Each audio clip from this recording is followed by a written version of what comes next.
Hello there again. It is Preacher Mr. Beck with the readings from the Gospels. And today we'll be in the Gospel of Matthew chapter 14. So if you have your Bibles, turn to Matthew chapter 14 and we'll begin. At that time, Herod the Tetrarch heard the report about Jesus. And he said to his servants, "This is John the Baptist. He is risen from the dead, and therefore these powers are at work in him." For Herod had laid hold of John and bound him and put him in prison for the sake of Herodias, his brother Philip's wife, because John had said to him, "It is not lawful for you to have her." And although he wanted to put him to death, he feared the multitude because they counted him as a prophet.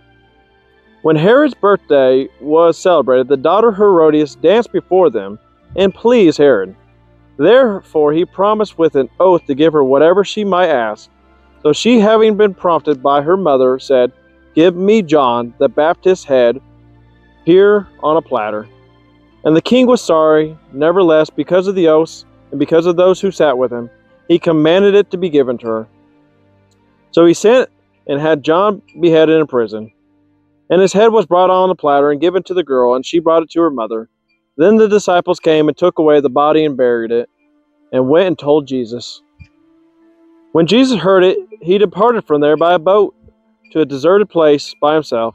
But when the multitudes heard it, they followed him on foot from the cities. And when Jesus went out, he saw great multitudes, and he was moved with compassion for them, and healed them. When it was evening, his disciples came to him, saying, "This is a deserted place, and the hour is already late. Send the multitudes away, that they may go into the villages and buy for themselves food." But Jesus said to them, "They do not need to go away. You give them something to eat." And they said to him, "We here only have 5 loaves and 2 fish. But he said, "Bring them here to me." Then he commanded the multitudes to sit down on the grass, and he took the 5 loaves and the 2 fish, and looking up to the heaven, he blessed and broke and gave the loaves to the disciples, and the disciples gave to the multitudes. So they all ate and were filled, and they took up 12 baskets full of fragments that remained. Now those who had eaten were about 5,000 men, besides women and children.